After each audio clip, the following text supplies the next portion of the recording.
जय माता दी। राधे राधे।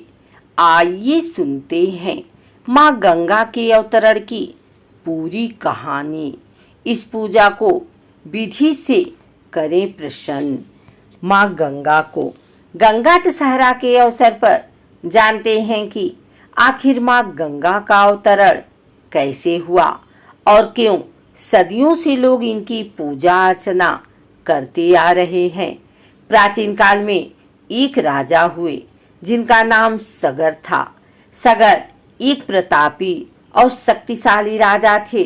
राजा सगर के अश्वमेघ घोड़े को देवताओं के राजा इंद्र ने पकड़ लिया और घोड़े को कपिल मुनि के आश्रम में बांध दिया।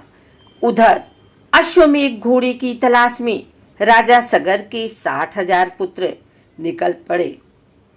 जब उन्होंने मुनि के आश्रम में घोड़े को बंधा देखा तो आश्रम पर ही धावा बोल दिया। इसी समय तप में लीन कपिल मुनि की आंखें खुल गई। वो क्रोधित हो उठे। मुनि की आंखों में ज्वाला उठी और सगर के 60,000 पुत्रों को पल भर में राख कर दिया।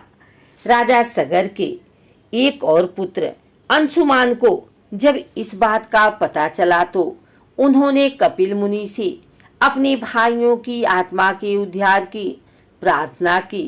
तब कपिल मुनि ने उन्हें बताया कि अगर पवित्र गंगा का जल भस्म हुए सगर पुत्रों पर छिड़का जाए तो उन्हें मुक्ति मिल सकती है।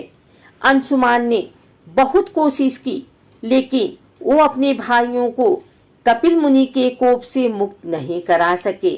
बाद में उनके पोते राजा भगीरथ ने अपने पूर्वजों की आत्मा की शांति के लिए तपस्या करने की बीड़ा उठाया।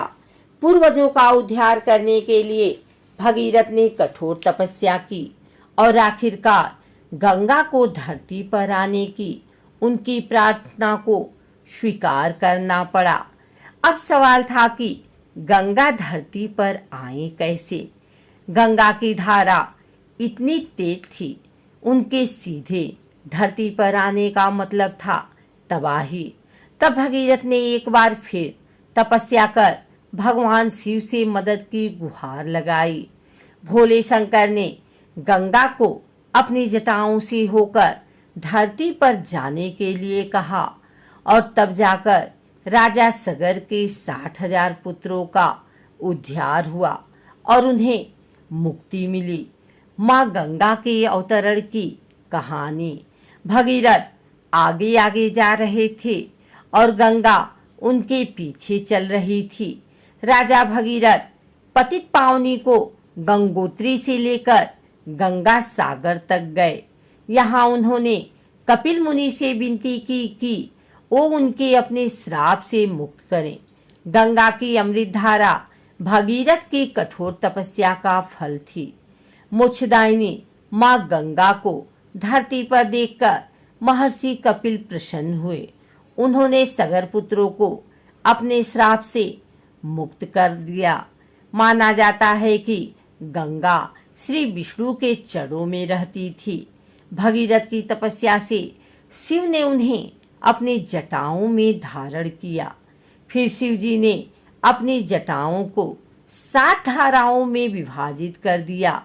ये धाराएं हैं नलिनी, हृदनी, पावनी, सीता, चक्षुष, सिंधु और भागीरथी। भागीरथी ही गंगा हुई और हिंदू धर्म में मोक्षदायिनी मानी गई। गंगा को माँ पार्वती की बहन भी कहा जाता है।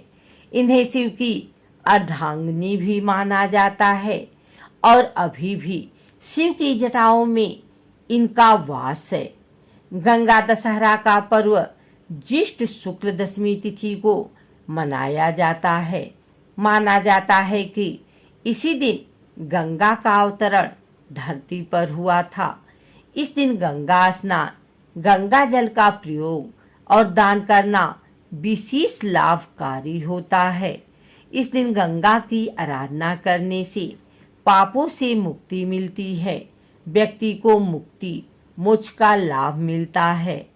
किसी पवित्र नदी या गंगा नदी में स्नान करें। घी में चुपड़े हुए तेल और गुड़ को या तो जल में डालें या पीपल के नीचे रख दें।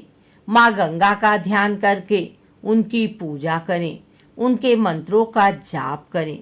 पूजन में जो भी सामग्री प्रयोग करें उनकी संख्या 10 होनी चाहिए। विशेष रूप से 10 दीपक का प्रयोग करें।